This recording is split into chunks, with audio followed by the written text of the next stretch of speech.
not shut up and dribble. The champ is here. I must be the greatest. The champ is here. I'm going to continue to stand with the people. The champ is here.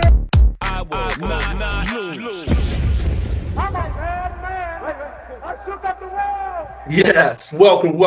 You could have been anywhere in the world, but you're here with me. My name is EJ, and I got my man.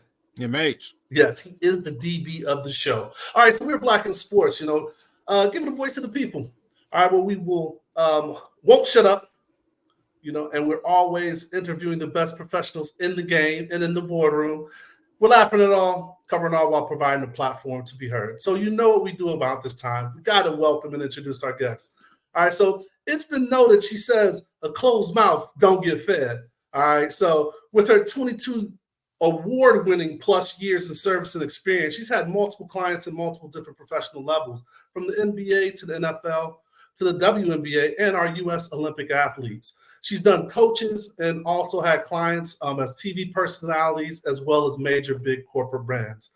So everyone from, you can think about the pair of hometown athletes, so Allen Iverson to Michael Vick, and to one of our most recent television hosts. She's a fan or a friend of the show, Monica McNutt. So she is our definition of a woman in sports. Please, please, please give it up for CEO of LPS Consulting PR and ladies and gentlemen, one of the biggest events to hit the Super Bowl, the creator of the Sports Power Brunch. Please clap it up for LaTonya P story. Clap it up. That girl good. All right, so how we start the show is we always ask our guests for a shoot your shot moment. This is just a story that you give us. It can be a reference and not the, a lot of people like to say I shoot my shot all the time. We want a specific story of when you shot your shot. And it could have been a win. It could have been somewhere you learned a lesson. But any time in life that you shot your shot, give us that story. First of all, thank you for having me on. It's a pleasure to be on with you. I would say really the first time I actually shot my shot was my first time getting into the industry. I'm from Virginia, 2 up, 2 down, Norfolk, Virginia. Went to Old Dominion University. And I remember one day I was driving down the street. I heard a commercial for the Allen Iverson Celebrity Summer Classic. I called the phone number that was left on the commercial, left a message. I got a phone call back from Allen Iverson's manager at the time, Gary Moore. He invited me out to a volunteer meeting. Remember him going around the table asking different people what they did. I said, I'm an ODU. I'm studying public relations. He said, okay, you're in charge of PR. I said, oh, no, I don't know it yet. I'm just studying it. He said, you figure it out, which I did. And so that was the first time I shot my shot. Oh, I love that. Love it. Where did your love for sports start? I always say my love for sports started when I was 8 years old. I was the Dallas Cowboys cheerleader for Halloween. And so I've been a diehard Cowboys fan since that day and that moment. But I grew up in a family who loved sports. Sports was always on. My mom, may she rest in peace, was a diehard Commanders fan. It was a different name before. And my father is a diehard Commanders fan. And he just always wondered, like, you're a perfect child except for the Cowboys thing. But, sports has always, been in my home. I was a cheerleader in junior high and high school. So we cheered for football season and basketball season. So I've always been around sports. So I have a different logo on right now, but diehard Cowboys fan. My parents are from the Dallas metro area, and I think there was no other choice. So kudos to your parents for allowing a different team to be celebrated in the household. But I just needed a quick little therapy session. I know every year's our year, but it hasn't started off great this year. So just give me some therapy on this. I say the same things, right? This is our year, and I have to continue to say that until the season is over. So you don't go into the season thinking that it's not your year. You have to go into the season saying this is our year. And it still is.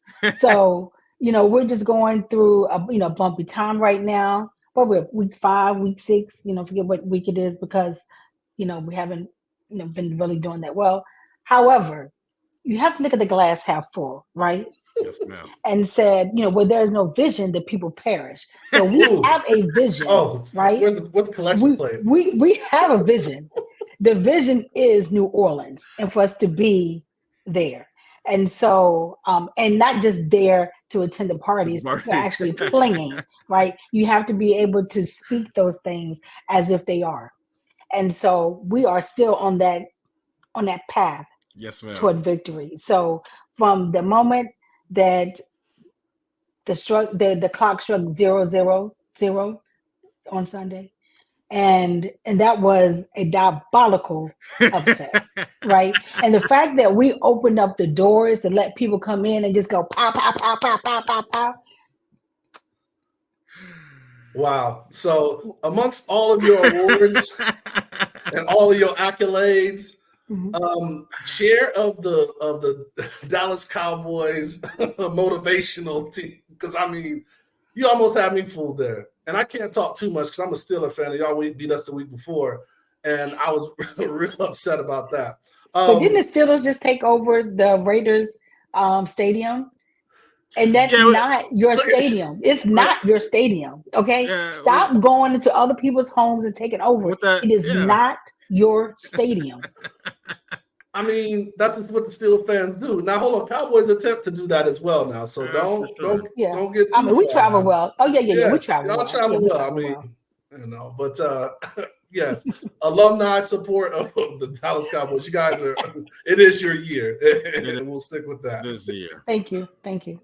Oh, I love it. So we need to have you back on closer to the end of the year and see how that goes.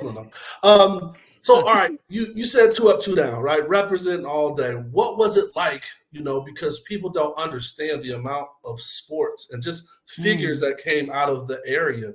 Was there anybody that you kind of like in high school, because there was in your high school and probably rival high schools, just talents that came up? Like, so what was it like, that sport atmosphere growing up in the VA?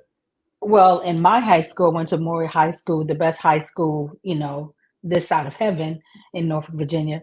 But when I attended Maury High School, that was in 87 to 91, we had Cornell Tutu Parker. Remember, he went to UVA. That was really our big star. We had Pig. That was the year Alonzo Mourning actually played at our rival school, Indian River. So it was, I remember a game where they just literally played half court. It was 2-2 versus, Alonzo Mourning. I remember that game, legendary. But also too, Joe Smith went to my high school. I think he was a year or 2 ahead of me, but he went, high in the draft. Did he go number 1? I want to say he did. Yeah, he went number 1. So, Joe Smith, from, my actual high school, but we had so much talent, in the 757. Where I lived is called, the South Side, but then on the peninsula, which is Hampton, Newport News, Williamsburg, that's where you had the Allen Iversons, the Michael Vick, the Aaron Brooks, Coach Mike Tomlin, Antoine Bethea. And then on my side, of the water, because we're separated by a bridge, on my side of the water, we had Bruce Smith. He went to Booker T. Washington High School. We had Alonzo Mourning, went to Indian River High School. And then just so many other people, from there. And then even when you talk about entertainment, we had Missy Elliott, Pharrell, Timbaland. That's right. Yeah, I mean, so we just have a bedrock of amazing talent in our area. What's the competition like to make the team, to make the cheerleading squad? Like that's you threw out a lot of names. What that? Come on now. I was the captain. Okay. I was the captain in junior high. I sure was, and in high school. But no, our cheerleading team was the bomb. We had a choreographer. Like we was getting it. Oh, I loved school. School was fun. I absolutely loved it. So yes. No, we were them girls. Okay. Yes. So speaking Blair of school, Middle School and Maury High School. Yes. Bo, hey, but that's when you said Booker T, man. They just don't call schools like that no more, right? Like, Booker T. Washington. Yeah, we Yes. need to know that, Martin Luther King's first first elementary and stuff like that. But I'm sorry, get back on track. So how did you choose? Because you mentioned that when you went to college that you went to Old Dominion. So that's right in that neck of the woods. So how did you choose that going to there or Norfolk, right? Like that's both in the that's both in the same neighborhood. So how did you make that decision? Well, life made that decision for me. I actually one of the ones who got pregnant my senior year of high school, and I had got accepted into Virginia. What's it? Virginia State, I think, VSU. Yeah. I was going to be in their journalism program. I was all excited, and I remember getting the acceptance letter back. They give you the standard acceptance letter, but at the bottom, someone hand wrote at the bottom, "We do not have family housing. You're accepted, but we don't have family housing." This is back in the day. This is back in the day. Yeah, no. Don't feel back in the day. Right? That was 1990, 1991. You're accepted, however. We do not have family housing. I just want to let you know. Jeez. Okay. Congratulations. But no, so then I went to ODU and I loved ODU. We actually used, before ODU had a football team, we used their field for football games, like legendary games, in our area. And so it was way after I graduated that they got a football team, but I'm happy for them. But no, I loved ODU. I loved my experience there. It was fun. I was home.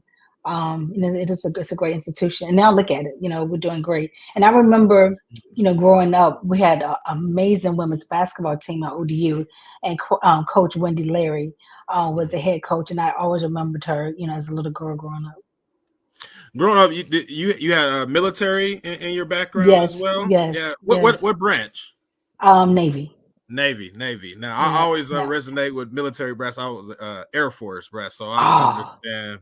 I lived in a joint forces base though, so okay. where it's all of the military, even though it was a naval base, but there was the joint forces that was like right beside us. But I kind of technically lived on a Marine base, but it was a Marine and Navy. So tell us a little bit about the military experience. It's different for every child, and it is definitely an experience. Right. Well, mine is a very simple one. My mom refused to go anywhere. So it was my stepdad that was in the Navy, and not my biological father. But my mom always said from day one, I'm originally actually from West Virginia. I was born in West Virginia, and we moved to Virginia when I was 8. But my mom was like, no, he had orders to go to Italy and all these other places. My mom was like, absolutely not. We're not getting on a plane. She was those type of moms. We're not getting on a plane. If the Lord wanted us to fly, He would give us wings, like all of this country stuff. So my whole time from 8 years old to 15 years old was in Norfolk at the naval base. No, I love it. I grew up most of my life in Colorado. But I was born in Japan, lived in Korea, lived in Turkey a little bit. So I wish I had that experience. I really do, but no, Norfolk. This is where we're gonna be planted at, right here. Watch those ships come in. That's your experience right there. Watch the Blue Angels. You know the Blue Angels, the flight team. Yeah. That was my experience. That's the military experience. Totally understand. Old Dominion, though. Old Dominion. Talk a little bit about that college experience and how that led into other things in your career. Yeah, no, Old Dominion was good. It was fun. Again, that was eons ago, 30 years ago now. But no, it was amazing. I was an English major. Had a great professor. Dr. Williams, who was really great. I think his name was Dr. Williams. But it was good. I enjoyed it. Because I had family, had 2 young kids at the time. So it's just basically, going to school, going home. So I didn't pledge. I didn't have all those fun activities. However, I was in Ebony Impact Gospel Choir. That's with great. with the great Earl Bynum as our musical Wow. director. He's a legendary gospel Yeah, artist for in the sure. Hampton Roads area. So I really, really enjoyed that. So I think that was really my only extracurricular activity at ODU, but I enjoyed it. And then when you were studying, did you know PR right off the bat? Like, did you get into any of that? Was it just Mm, more the journalism kind of communications track, or? Exactly, exactly. So when I was in middle school and high school, I was in forensics and the Optimist Club. So I would win oratory contests. So and then I used to write poems. And so I always knew I wanted to do something. As you're growing up, you kind of change the different things that you want to do. When I grow up, I want to do this, I want to do that. But I knew I loved English. I wanted to be a writer. But when public relations was actually professional communications was the actual major back then, Mhm. and PR was just one of the courses that we had to take. But I really enjoyed it. Enjoyed journalism. I wanted to be a sports broadcaster. I won't name names. However, I remember one time there was a local sportscaster Uh-huh. in our area, and I think I saw him somewhere, and I was so excited. I was like, I want to be a sports broadcaster. And at the time, I wanted to be the next Peter Jennings. You remember Peter Jennings? He was on Late night. ABC News. Yeah, no, Mhm. no, he had the 7 p.m. news. Okay. This was years ago. He's passed away now, but it was ABC Worldwide News. This wasn't sports. It was just he was a journalist, an anchor, and I wanted to be like the Peter Jennings of sports. And I told the sportscaster that he's like, "There's no money in sports." He was like, "Find something else to do." Hey, go ahead. Hey, thanks for killing those dreams, sir. Like, didn't fluff it up or nothing, right? Yeah, he said there's no money. But I really didn't like set out to say, hey, I want to be a publicist. Again, I just heard I'm taking, classes in public relations. I enjoyed it. I was a good communicator, a good writer. And again, when like I said, closed mouth don't get fed. I heard that commercial, actually it was Hampton University radio station. They used to play gospel in the mornings. And so I think from like 6 to 8, they would play gospel in the mornings and, one of the commercials. And then, like you said, at the top of the show, I shot my shot then. Now I gotta ask. You mentioned gospel a lot. Not I like gospel music, but I like the old Yeah, well, you got the gospel. quickening where you falling off. Yeah, Come on now. yeah, Well, yeah. I grew up Kojic, So so did I. don't play with us. Oh yeah, yes. Yeah, Don't yeah. play. I'm Don't play. like gloves on the usher. Yeah, yeah. Come on now. Come on Yeah. now. So I I took don't my feel no ways tired. yeah. Come too far from where I Yes, started yes, from. ma'am. Yes, ma'am. Nobody told me the road would be easy. I can't believe he I brought just me this far to leave me. Come on Well, now, don't play. 10 words a song. We can sing that for 3 hours. So but I took my mom recently to the Stellar Awards, and Oh, you did. Oh, I did, yeah, and she had a great time, and we had a great time together. great, But great. one thing that I was like, man, the new gospel music, I'm not, I'm struggling a little bit. So I just want to know where you land on the side of the spectrum. I'm struggling a little bit with it. I'm on both sides. I like a good turn up, but I like a good praise and worship, and I love a good shout. So it was so funny today. I was on Instagram, and again, I get how it sometimes comes up in your recommended, and there was this lady, this older lady. She was singing, a song, and she hadn't gotten past 3 words, and she said, and I was like. Because sometimes with the song, I forgot what song it was. What song was it? I forget what it was. It was like an old song, but I mean, she took her own self into glory 3 words in.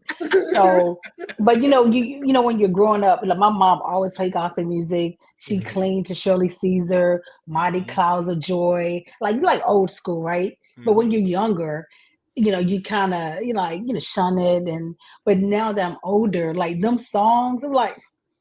You Still, just now you feel it and you get it oh, and you they understand touch it. you a little different, right? Yeah. boy, When you have John to P. actually Key go through still go something. right now. Come on. Oh my God. Don't even. I remember I went to go see him in concert. Uh-huh. That's when we had the choirs. Hezekiah Walker, John P. Yes. Key, Ricky Yep. Dillard. I met Yes. Ricky Dillard in person. He was everything I wanted him to be. I was Yeah. so happy. And he's like, So I saw Ricky Dillard at the Stella Awards, and he was everything, but he oh, had that's bell me getting bottoms Ricky. on. He had the James Brown shoes on. I couldn't totally. You know what I'm saying? You really, don't let that take you out of worship. You know what I'm saying? Oh, look.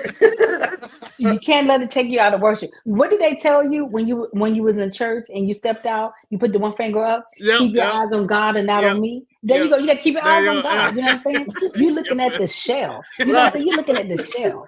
Hey, The preach. inner man. The Yeah. inner man is what you need to be thinking about. You know what I'm Yeah, saying? we all fall short. Yeah, I get it. Yeah. But John P. Key, never shall forget. Never shall forget that you turn for me. Yes.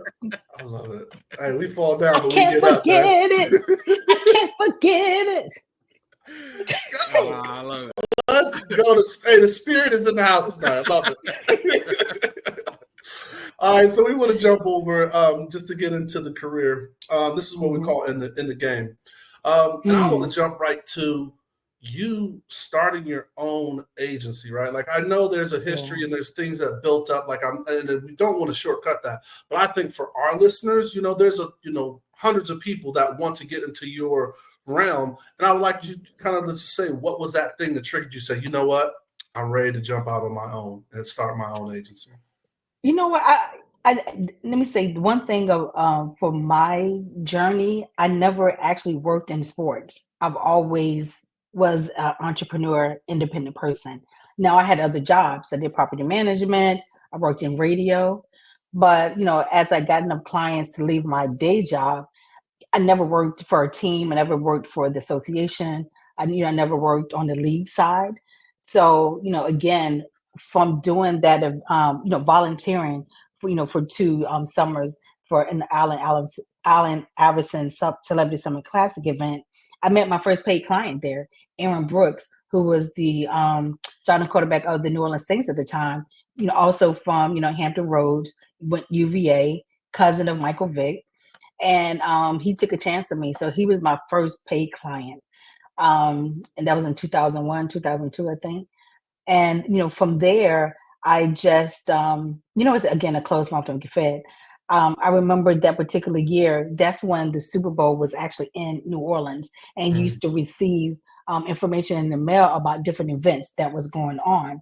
And I remember getting, one of the flyers, at the time, and there's a little small corner. It's talked about the Marshall Falk Celebrity Golf Tournament.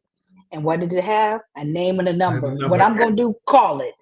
And so called the number. It was Jennifer Weber, who was executive director of his Marshall Falk's foundation.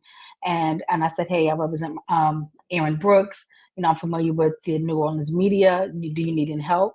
And she said, we only can pay you $500, but we'll take care of your lodging, and you can go with us, to different events. So this was big, for me, at that time. And so I get there, and who was at this wonderful golf event? Emmett Smith, Ronnie Lott, Jackie Slater, Eric Dickerson, like people who I know now was there. And then I remember going to one of the events she took me to. It was, I forget what event it was. And there was a woman, and she stopped me. And she said, who are you? Who are you with? Again, I'm in my 20s. And I said, my name is LaTonya Story. I do PR. She said, well, my husband and Mr. McNabb need help. Didn't know her husband or Mr. McNabb. Turned to find out it was Achilles Smith's mom, a quarterback of the Bengals. And so Achilles Smith's father and Mr. McNabb had co-founded the National Football Players Fathers Association. I didn't know either one of them. I go to another event that Jennifer took me with. It was I think Jerome Bettis had an event, and I saw Mr. and Mrs. McNabb in the VIP. Again, I'm gonna go over there. I'm gonna walk over there. Yeah. I'm not scared. I'm not scared. I was like, "Hi, my name is LaTonya Story. I understand that you are looking for help." And I told who I met, and then he was like, "Okay." And like 3 months later, I get a email from Mr. McNabb, and they were my client for 11 years. And so just being around the McNabbs, even though Donovan wasn't my client, just being around them, I met other players. And then that's how, one player turned to two players, introduced their teammate to me, and then it kind of grew from there. Wow. Shout out to Aaron Brooks, man. The only player I know that can wear forces playing quarterback. That is impressive alone. But no, I think it's so cool. You just named some, really, it's almost like my fandom just almost popped out of the screen. Some of the names that you named, but how do you go about kind of, stripping the celebrity and the name from, not necessarily from individuals because they are who they are, but to know who they really are as a real person? How do you work that? I used to do an intake form where you get to know, the client, what their hobbies are, what they like to do, outside of football. What are their dreams, their goals? What they want to do as far as their career is concerned.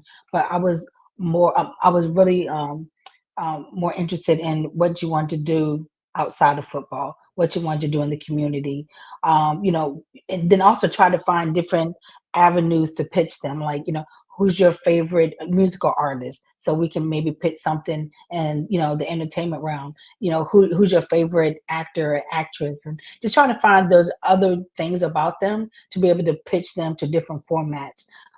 Because again, you only have your football season for 6 months, but you want to try to find a way to kind of extend their visibility past the football season, especially if you're wearing a helmet and if you're in a non-skill position, where a lot of people may not, recognize you or know you.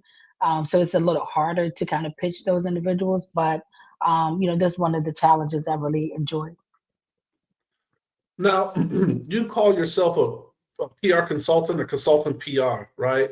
And I was a publicist. I'm just old school publicist. Oh, okay. Because like the consultant thing, like, I didn't know if you help people out or did just contract basis and stuff like that. So I always kind of wondered that when I was saw the name, but you just definitely did the publicist stuff, right? The publicist. Mm-hmm. So then, and I morphed into marketing. That came a little later, because as the client's needs, began to change, and also how agencies, sometimes they may be with an agency that may not be a large agency. It could just be a smaller agency where they didn't offer marketing or brand partnerships. Well, I had to learn that skill.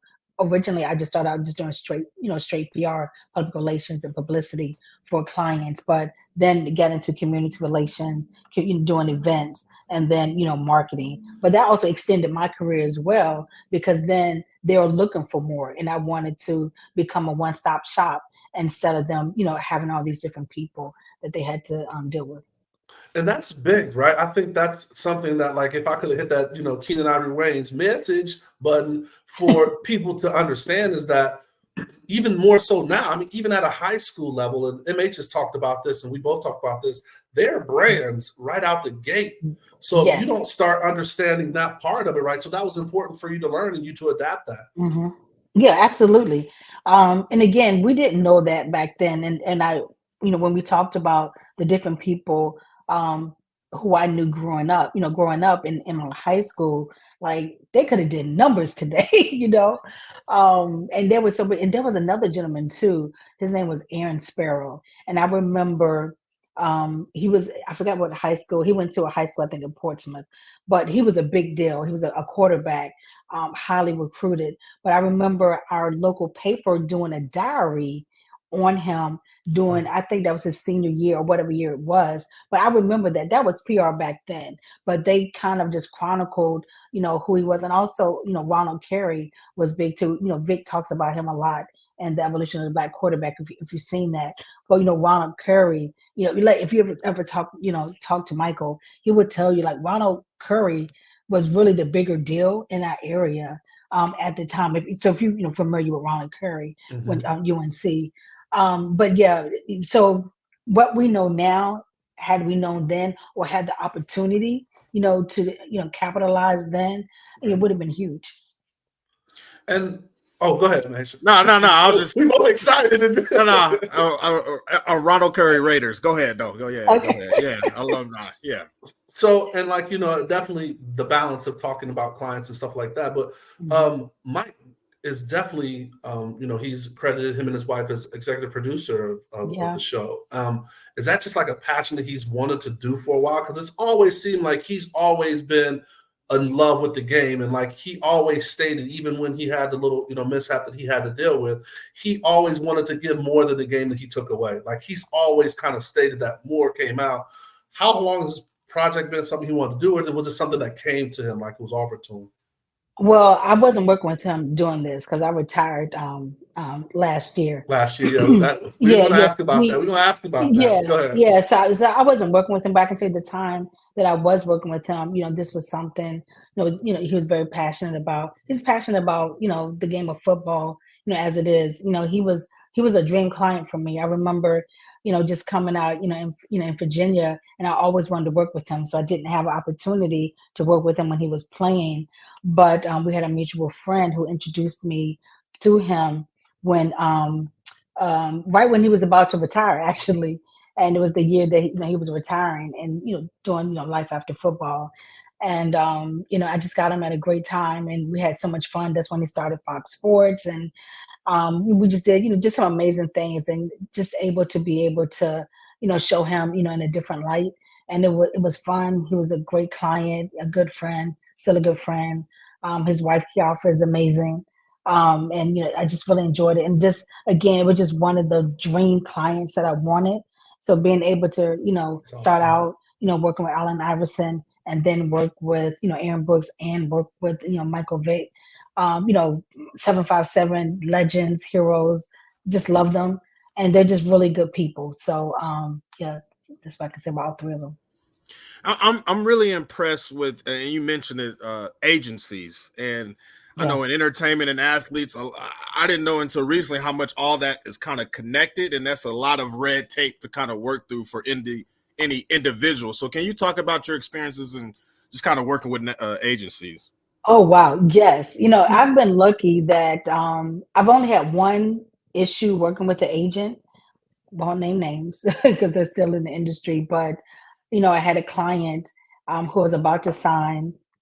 He was talking to his agent on the phone, who was berating him, didn't know I was standing there, berating him, saying you don't need a publicist, blah, blah, blah, blah, blah.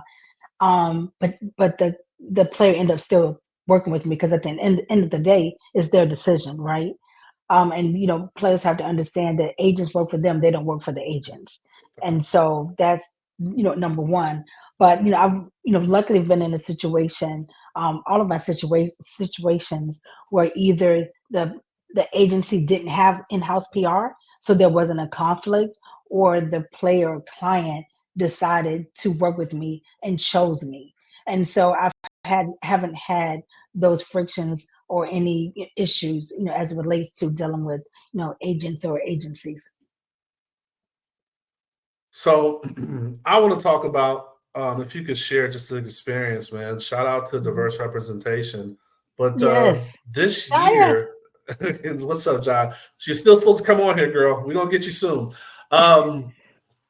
You guys had an amazing opportunity, and I lived through your social and a couple of people's social, but you had the, recognize women in sports at the White House. I mean, just a big, an amazing thing to see. Just kind of give us any kind of things that you want to reflect or share. And I hope it's like an annual thing, because it was amazing just to see, the people that they had out there, and then just to be recognized. It's because we actually did a show, MH and I, talking about like going to the White House as a champion. So for you, all the women that are champion in sports to go to the White House, that had to be pretty awesome. It was, when first of all, I didn't know anything about it. Oh, wow. And so there was no heads up. I get an email from the White House with the White House logo. First of all, I'm thinking it's spam. This is not, what I'm saying? I'm about to hit delete. I'm like, who's playing? But then when I read it, luckily I didn't hit delete, but when I scrolled up, I saw Jaya's name. And so I was like, is this real? Is this you? She's like, yes. I was like, so I replied back, accept. Yes, I confirm. But just that right there, I was just so excited. And, I had to change because it was coming up fairly quickly. And so, I immediately changed my plans. I forgot what plans I had, but I canceled those plans, booked my flight, to Washington, D.C. And just being able to walk past the guard and say, they had, these beautiful signs waiting for us upon our arrival. So they were expecting us, and we get through, the gate, get through security. And then when we get, to the executive building, where we were having the event, it was magical, just, I mean, they had the White House branded cupcakes.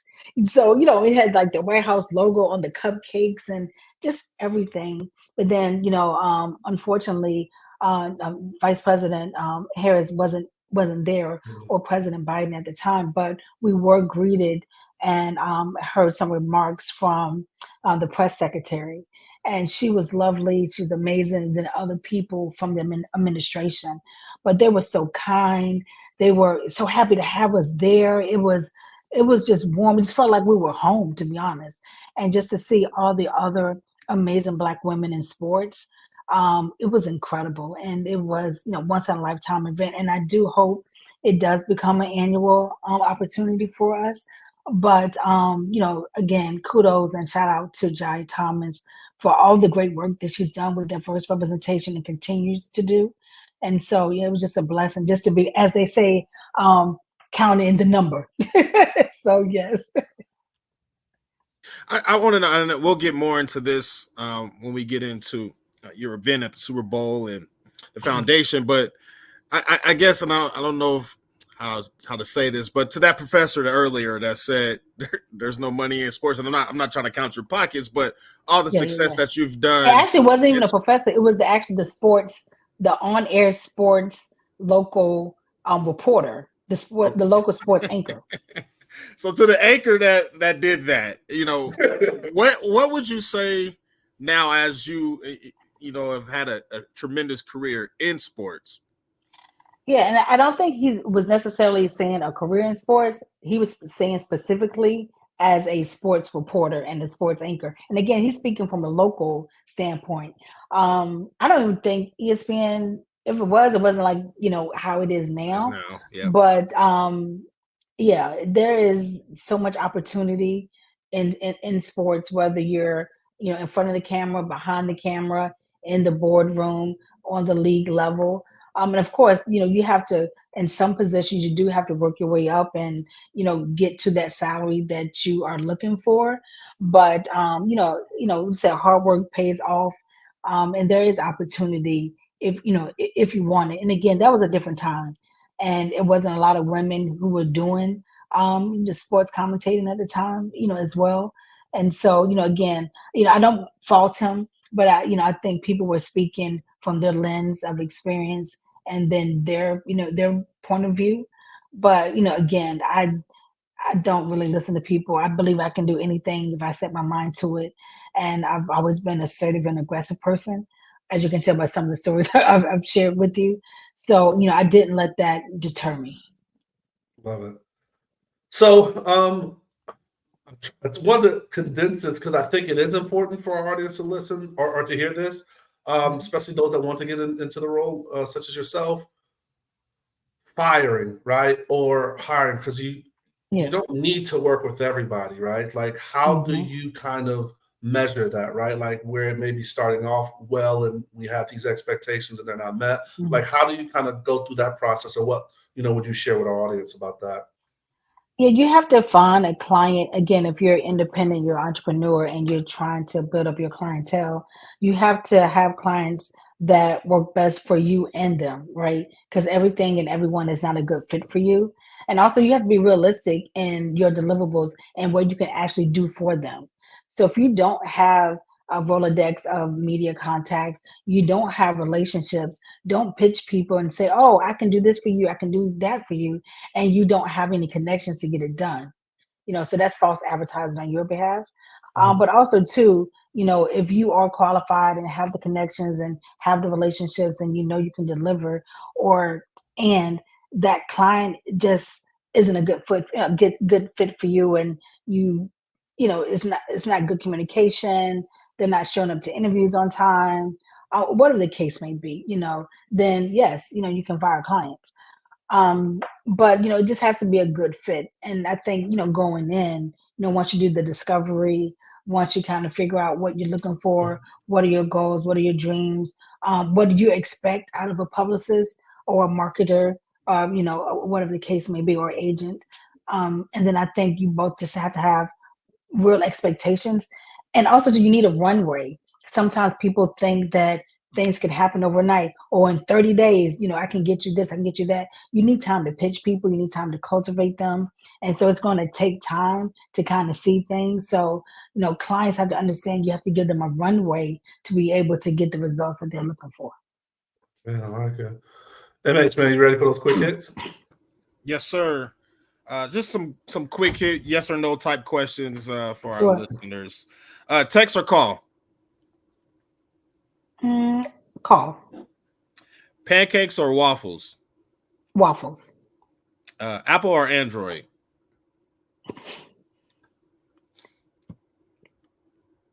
I was forced into an Apple. So Thank you. I appreciate that. Continue. Team BlackBerry, though, if I can say that. Oh, okay. Interesting. Very interesting. Very. Early bird gets the worm or late night grind? Oh, early bird gets the worm. Breakfast or dinner? Breakfast. Kevin Hart or Cat Williams?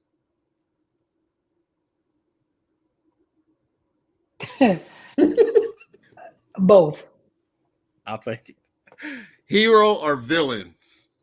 Hero. Play it safe and go into overtime or risk it and win in regulation? Risk it and win it in regulation. One song that never gets old. Song that never gets old. Song do I play a lot?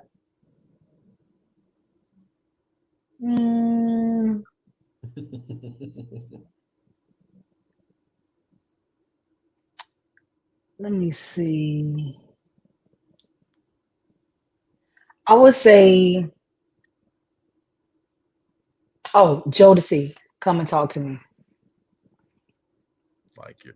All right, so I'm gonna name 3 team names, and you give me the first name that comes to mind when I name these names. Dallas Cowboys, Emmitt Smith, Chicago Bulls, Michael Jordan, Los Angeles Lakers, Magic Johnson, Virginia Tech Hokies, Michael Vick, Atlanta Falcons. Michael Vick. That's it. I love it. I want the one in there. Super Bowl in Atlanta or Super Bowl in New Orleans? Super Bowl in Atlanta 2028. 28. Absolutely. Yes. I love it. All right, so this is where we jump into the winner's circle. And, it's definitely been hard for us to kind of, keep that thunder, keep people hanging in there. But want to definitely talk about 2019. You have this idea and this concept and what it's turned into. So the Sports Power Brunch, what is the genesis? Like, where did that come up from? Like, what napkin were you writing on at lunch saying, like, I need to do this? Like, give us that, the foundation of it. Before there was the Sports Power Brunch, there was Ladies Pigskin Sundays. So I used to do Ladies Pigskin Sundays for women who love sports in Atlanta, where women would come together to watch away games. And I had a DJ, we had giveaways, we had food, and we watched the game. Wonderful time. LaTonya, can I stop you right there? Of course. I used to live in Atlanta for like a year and a half, and the way y'all killed the Sunday experience for me, because y'all have a DJ everywhere. I came to watch the game as a DJ. Hey, bro, and the women came to have fun. It's our experience, okay? Every breakfast spot in Atlanta has a DJ. Every one of them. Everyone. Okay, I'm sorry. Well, meanwhile, back on the ranch, the Ladies Pigskin Sundays was the place to be. I love that. And so then Atlanta, of course, got the Super Bowl in 2019. I wanted to do an event. And I can't really say I had an epiphany or, oh, this came, I don't really know, but I came up with the idea to want to do an event that honored women who I personally admired. So selfishly, I put the event on.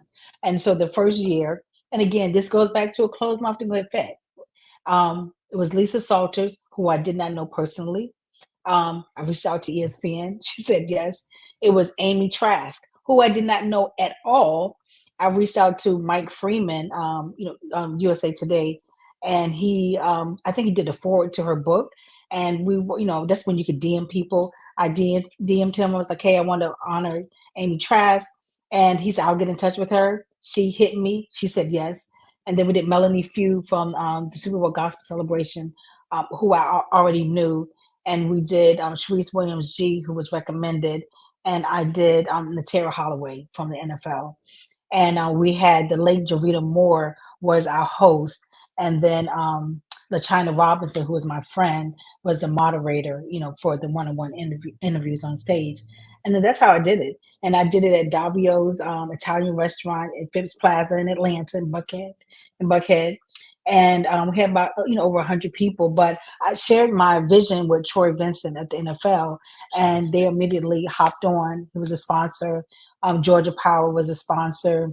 Wise Atlanta. And so I had support. And then also I would say, my friends, when I couldn't pay the bill at the end of the night, when it was more than I thought it was going to be, my friends chimed in with their credit cards, and then and believed in me. And now 6 years later, it's one of the most anticipated and staple, events during Super Bowl week.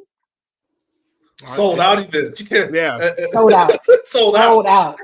Like Sold out. My mind is made up. Now that I know you from the church, we're gonna keep these songs. Hey, we're gonna pass collection plate before it's all done. But no, sold out in a short time. And like one thing I did want to make sure we did share is that I didn't know this for other years, because like just working in the industry, like I wouldn't know what my schedule would be like till closer. You actually have a waiting list now. So can you talk to us about how that works and why people should at least sign up for that? I know it's another layer, but I definitely think it's something to be talked about. Yeah. I would encourage people not to get on the waiting list, because I won't be able to get to the waiting list. I think we have over 50, 60 people on the waiting list, and we're just at capacity. And even if I'm able to move 4 or 5 people, there's no way I can get 60 people, off the wait list. So I'm excited about that, and that just lets me know in future years I have to have a bigger venue, as well. But I'm grateful. Get your tickets early. And I tell them, I do the memes. I'm like the peaking memes, and I try to give them a countdown. And some people just think you're playing. Oh, tickets are almost gone. No, tickets are gone. And then when I put up the sold out, because I do the graphic with sold out. What? Phone be blowing up. Oh, my text message. I was going to buy it. I was going to do that. But yeah. So from now, or from the start of it until where it is now, have the structure of the event changed at all? Have you?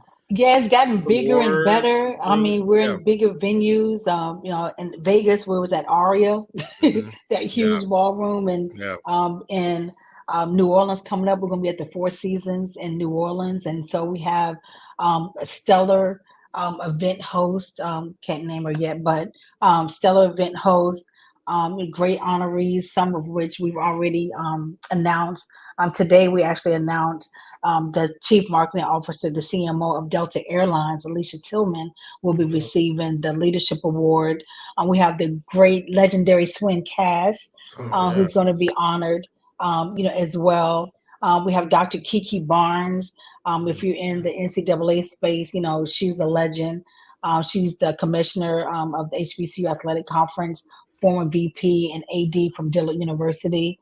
And then Donna Ponte, Chief Administrative Officer, with the National Football League. So we're just really excited about the women we're able to honor and showcase, and the brands that we have, on board, which is legendary. So, as we roll them out, over the next month or so.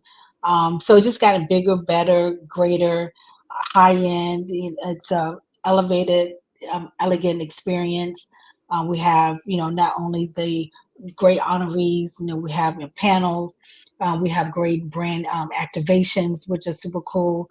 We have a networking mixer that's fly as well. And so just it's really just the people that's in the room. People are making deals, making connections, connecting in the room. And I just create that space and environment for them to do so, but also love on, encourage, amplify, and edify the women that's there. So that's the biggest joy that I get out of it.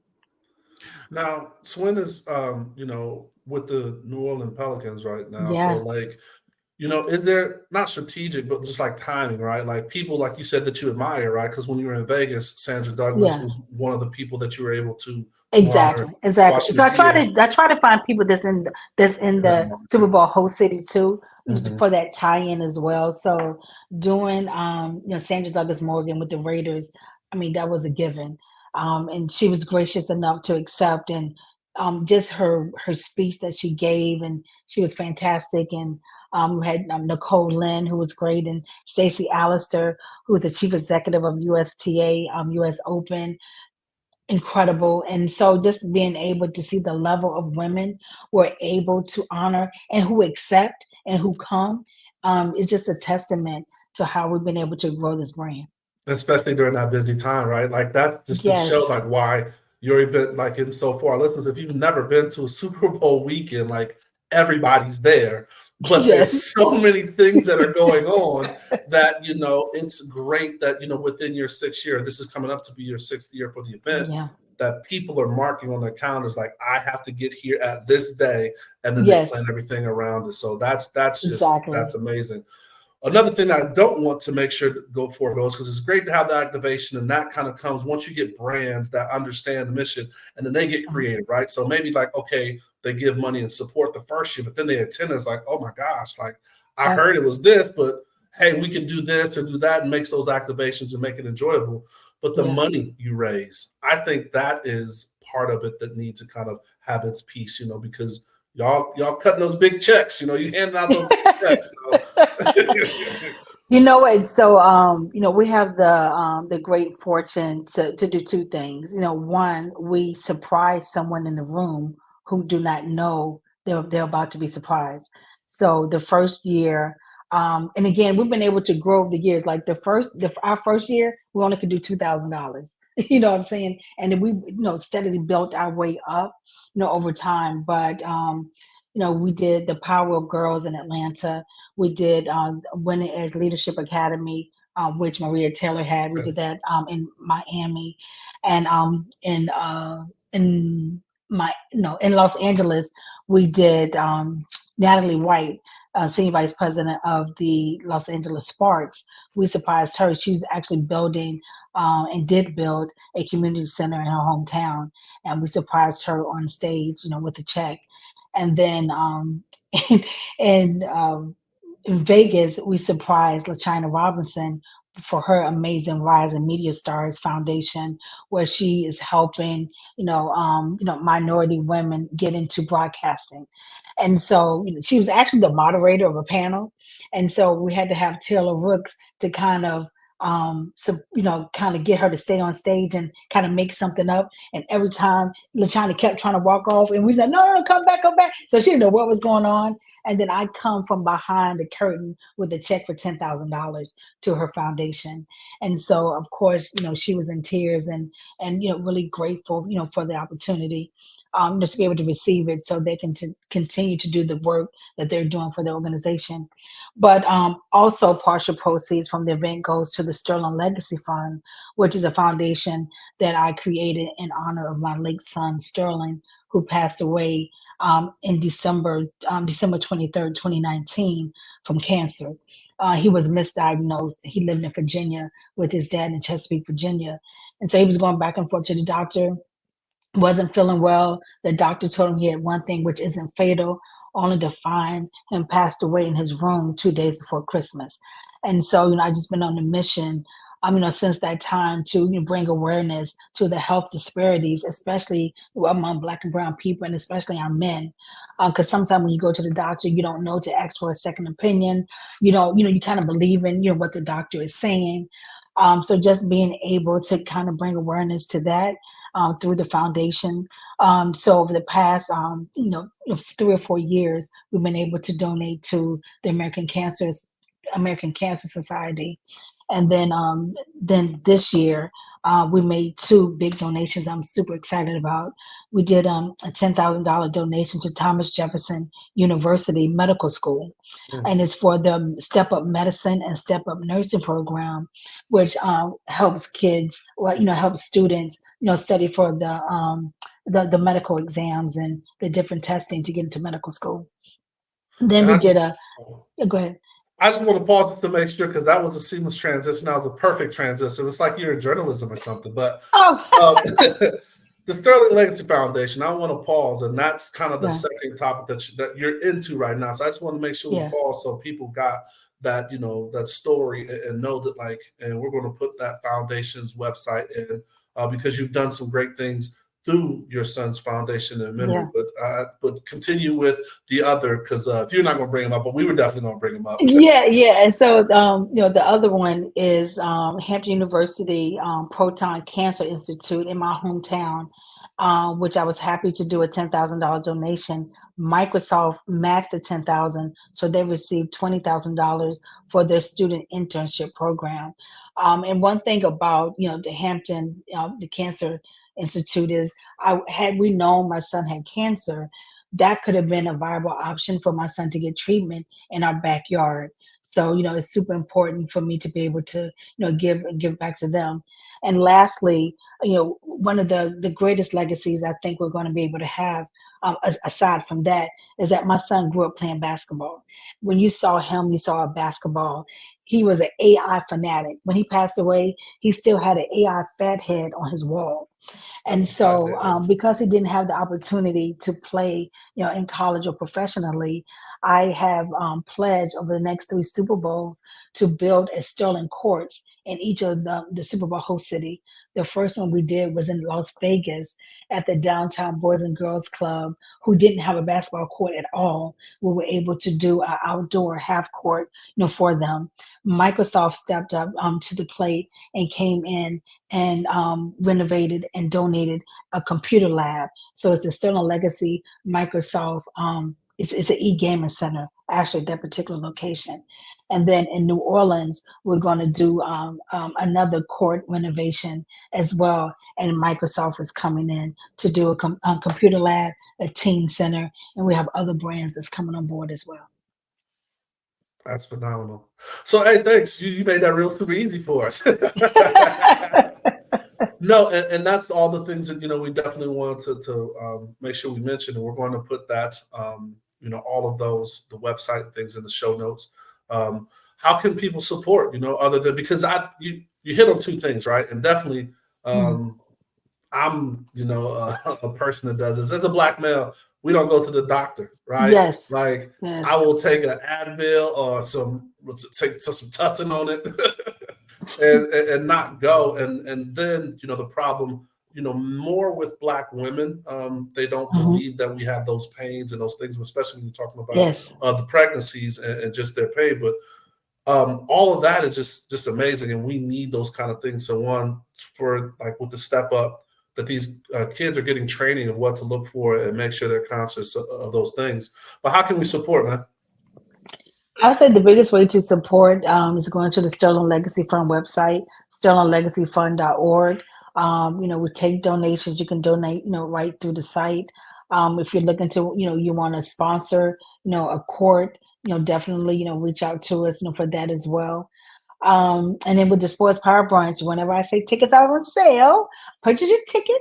If you want to be a sponsor, reach out to me as well.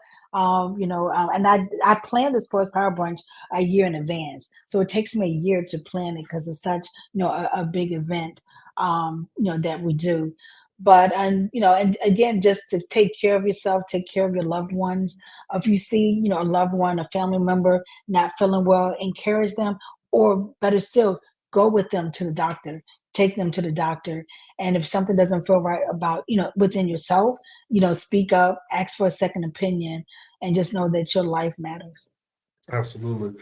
All right, so we wrapping up, about to get out of here. Time flies when you're having fun. But this is the part we call the assist. This is where you get to put your coaching hat on, and you either tell us a quote that you live by, or maybe something that you would tell your younger self, or something for the audience. But just give us a coaching gem. I think, what I've always said, a closed mouth don't get fed, and you have not because you ask not. There it is. All right, MH, final thoughts? Just appreciate your time. I know it's on the East Coast, so we really thank you for blessing us tonight, and much success. I know from coworkers and friends in the Vegas area, they were shouting to your praises on the event at the Super Bowl. So thank you for bringing that to the city, and much success, and congratulations on the retirement. Yes, and moving forward with your career now. So thank you for your time. Really appreciate you. Thank you. Awesome. Well, hey, that is it. Another great show. We hope you enjoyed it. As you know, we drop a new episode every Thursday. So please subscribe to our YouTube channel, because visually, if you can see it, you can believe it. You can be it, right? So that's why we want to make sure you subscribe to that YouTube channel. But we are on all of your audio podcasts. So Spotify, Gmail, YouTube, wherever you go, or you can say, hey, Alexa, play Black and Sports Podcast, and I'll get that going for you. But as we always say, thank you for listening, and please stay safe, practice gratitude, and know we're rooting for you. Screaming, all us blacks got is sports and entertainment until we even.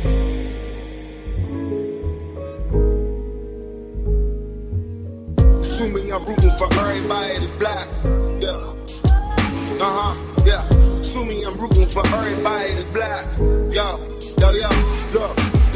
Assuming I'm rooting for everybody that's black. Spent about 2 racks on handmade new rags. Assuming I'm rooting for everybody that's black. That's everybody from sports to college class to rap.